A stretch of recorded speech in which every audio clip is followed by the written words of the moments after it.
ज्ञान विविध शिक्षा चैनल में आप सभी लोगों का स्वागत है। मैं डॉक्टर राकेश कुमार यादव आज आपको शिक्षा शास्त्री बीएड का जो बाल्यावस्था वाला पेपर है उसमें कल मैंने आपको गार्डनर का जो सिद्धांत था उसके बारे में जानकारी दी थी। गार्डनर के बारे में मैंने मनुष्य की कितनी अवस्थाएं थी ना, ये पहले उसने 7 थी, फिर उसने 8 98 में जोड़ी थी, फिर 2000 के अंदर उसने 9 जोड़ी थी। मैंने आपको पूरा उसके अंदर दिखा था, कल समझाया था गार्डनर का प्रयोग, क्योंकि वो आपके सिलेबस में।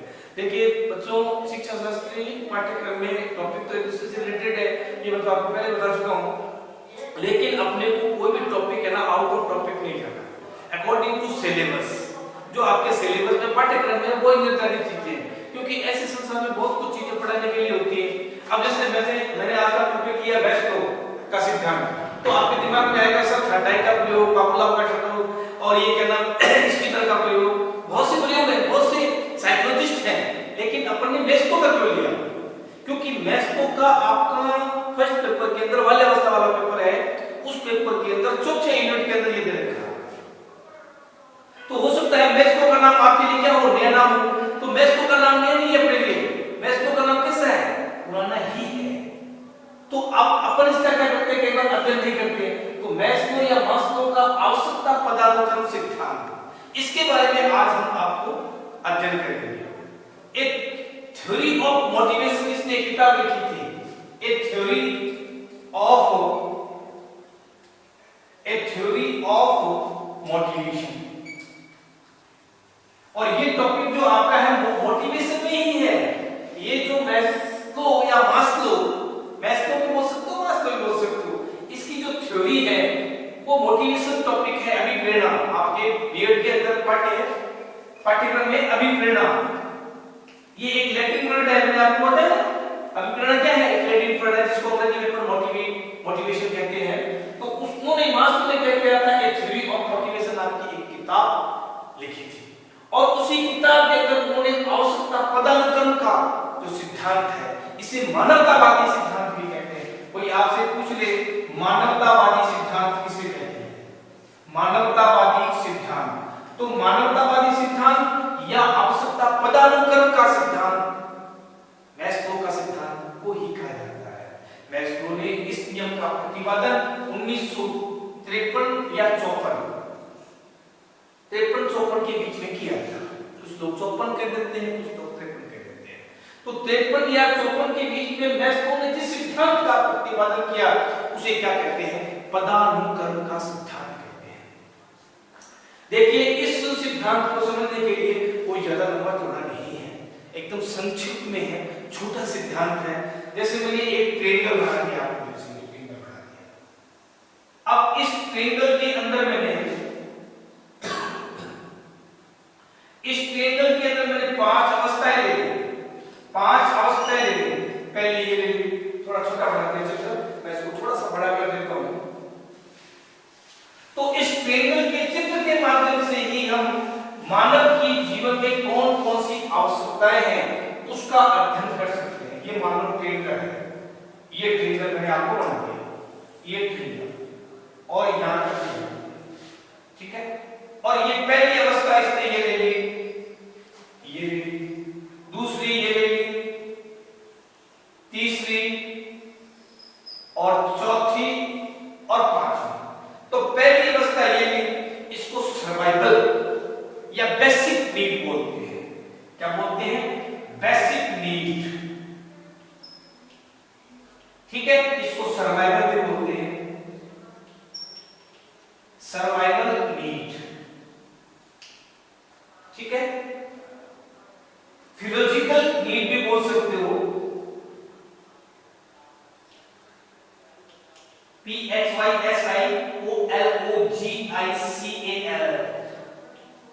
Physiological need, survival need, basic need, ये उसने पहली अवस्था मानी थी मानव की, ठीक है।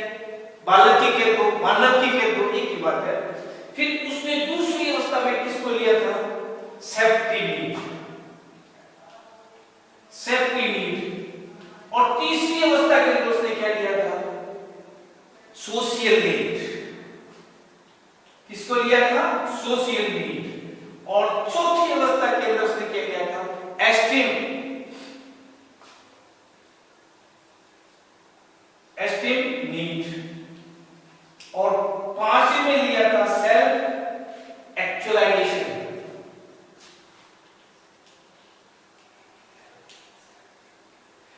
Self actualisation, esteem need, social need, safety need और बेसिक नीड। ये 5 उसमें पदानुक्रम पद के हिसाब से मानव की आवश्यकता या विद्यार्थी की आवश्यकता को माना है। और इसने इसको ये नीचे वाला ना, इसको ये दो सेफ्टी वाले और बेसिक को इसने क्या मान लिया? Lower need. कभी कभी पूछ लेता है लोअर नीड, और फिर इसको उसने क्या माना है? थर्ड से लेकर और यहां तक इसको माना है हायर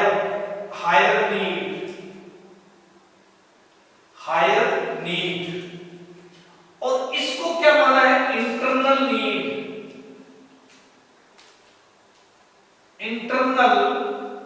नीड, और इसको माना है उसने एक्सटर्नल नीड। इन दो को एक्सटर्नल नीड। अब इस डायग्राम को आप समझिएगा और ये ध्यान में रखिएगा, ये जो पदानुक्रम तरीके से जो विकास है या आवश्यकता है, इसको एक बालक या एक आदमी अपने जीवन में करता है। क्योंकि जैसे मैंने पहला लिया बेसिक नीड के अंदर आप क्या लिखोगे? पहला पदानुक्रम ये है कि ये मनुष्य जन्म लेता है तो अपने जीवन में वो आवश्यकताओं की पूर्ति के लिए पहली अवस्था में गुजरता है। तो अपन एक सामान्य भाषा में जानते हैं कि व्यक्ति के लिए शेल्टर आवश्यकता होती है, उसको खाने के लिए भोजन फूड की आवश्यकता होती है ना, रहने के लिए शेल्टर मकान की आवश्यकता होती है, उसको पहनने के लिए क्लॉथ्स की आवश्यकता होती है, कपड़े की आवश्यकता होती है। तो पहली अवस्था के अंदर व्यक्ति क्या करता है अपने जीवन में? रोटी, कपड़ा और मकान, इन चीजों की आवश्यकता को अपने जीवन में क्या करता है? महसूस करता है। और इस कर्म की जब पूर्ति पूरी हो जाती है तब वो दूसरी नीड के ऊपर आता है, और वो है सेफ्टी। चाहे हेल्थ की सेफ्टी चाहता हो, चाहे रहने की सुरक्षा चाहता हो, है ना, रहने के लिए, अपने धन की सेफ्टी के लिए चाहता हो, अपने वातावरण के रहने की सेफ्टी चाहता हो, अपनी जॉब की सेफ्टी के लिए करता है आदमी। तो व्यक्ति अपने जीवन में जब इन चीजों की आवश्यकता, जब उसकी आवश्यकता पूरी हो जाती है तो व्यक्ति सेकंड पदानुक्रम में आता है और वो आ जाता है सेफ्टी। और उसमें चाहे हेल्थ की सेफ्टी हो और चाहे उसको जॉब की सेफ्टी हो, हेल्थ सेफ्टी हो और चाहे उसको जॉब की सेफ्टी हो और चाहे उसको अपनी प्रॉपर्टी की सेफ्टी की चिंता रहती है। तो व्यक्ति अपनी आवश्यकता की पूर्ति के लिए इन चीजों को क्या कर लेता है? घेर लेने का प्रयास करता है। अब तीसरी अवस्था के अंदर जब वो एंट्रेंस करता है, सोशल नीड की आवश्यकता होती है। क्योंकि अपन ने जानते हैं व्यक्ति एक सामाजिक प्राणी है और समाज में ही रहना चाहता है, तो समाज में रहकर वो अपने अस्तित्व को दिखाता है और उन चीजों से ही उससे संस्कार सीखता है। तो सामाजिकता की जो आवश्यकता की पूर्ति है, किसी से पड़ोस के सहयोग देना, किसी को कोऑपरेट करना, उसके काम में सहयोग करना, वो आपके काम में सहयोग आता है। तो सामाजिकता की पूर्ति के लिए व्यक्ति क्या करता है? समाज में, समुदाय के अंदर, अपने परिवारजनों के अंदर रहना पसंद करता है और उसके अनुकूल वो अपनी आवश्यकताओं को क्या करता है? पूर्ति करता है। और फिर चौथी अवस्था में होती है एस्टीम, तो आत्मसम्मान। क्योंकि व्यक्ति आत्मसम्मान का बहुत पैसा होता है। हर व्यक्ति अपने समाज के अंदर अपनी रेपुटेशन की तलाश करता रहता है। वो ये चाहता है कि मेरे जीवन में भी मुझे कुछ आत्मसम्मान मिले, मैंने ये कार्य किया, मैंने वो कार्य किया, मैंने ये उपलब्धि अर्जित की, मैंने ये अर्जित की। तो जब उसको आत्मसम्मान पर ठेस नहीं लगती है तो व्यक्ति अपने जीवन में आगे अगले पदानुक्रम के अंदर क्या करता है? प्रवेश करता है। तो हर व्यक्ति क्या चाहता है? आत्मसम्मान की इच्छा रखता है और वो आवश्यकता की पूर्ति करता है। फिर जब पांचवी अवस्था में जाती है सेल्फ एक्चुअलाइजेशन के अंदर, तब वो क्या होता है? अपने को निरीक्षण करता है। आपने देखा होगा इस अवस्था के अंदर बहुत कम लोग पहुंच पाते हैं, क्योंकि ये व्यक्ति they wanted to do something different from other people. They wanted to do something different from other people. वो दूसरे बच्चों या दूसरे लोगों की तुलना में कुछ अलग करना चाहते हैं और अपनी समाज के अंदर एक अलग इमेज बनाते हैं। और ऐसे व्यक्ति से अगर अपनी दोस्ती हो जाए, मोटिवेशन हो जाए, तो अपन भी क्या होते हैं? ऐसे इस पदानुक्रम में कौन से लोग आते हैं? आपने नाम सुना होगा, हरिवंश राय बच्चन है, महात्मा गांधी है,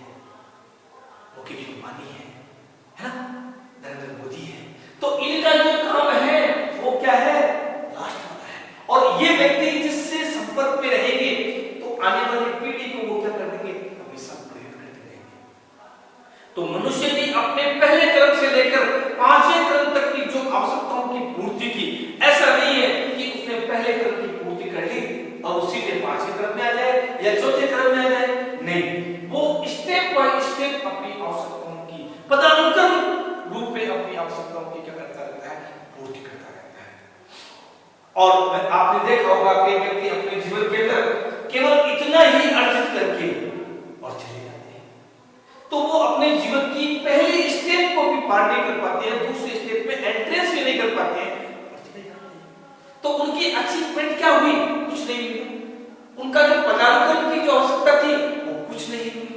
कुछ व्यक्ति इन दोनों चीजों को प्रेस करके सोशल नीड तक पहुंच जाते हैं, लेकिन वास्तव में इन दोनों को, एस्टीम को और सोशल को, इसको क्या माना है मालूम है, साइकोलॉजिकल नीड को कहा है। एस्टीम नीड को और सोशल नीड को उसने क्या कहा था, साइकोलॉजी नीड, इसको साइकोलॉजी नीड के रूप में काउंटिंग किया। तो व्यक्ति यहां से भी आ जाता है, सोशल नीड में भी आ जाता है और चौथी अवस्था में वो चिंता ही नहीं करता है कि मुझे सम्मान की क्या जरूरत है, अरे उसने कुछ कह दिया है छोड़ो ना उसको, तो उसको एक आत्मसम्मान का कोई प्रभाव ही नहीं होता है। वो व्यक्ति इस पदानुक्रम के अंदर प्रवेश भी नहीं कर पाता है और वो खत्म हो जाता है, और जो कुछ wanted to do something different, उस पदानुक्रम में वो पहुंच भी नहीं पाता है।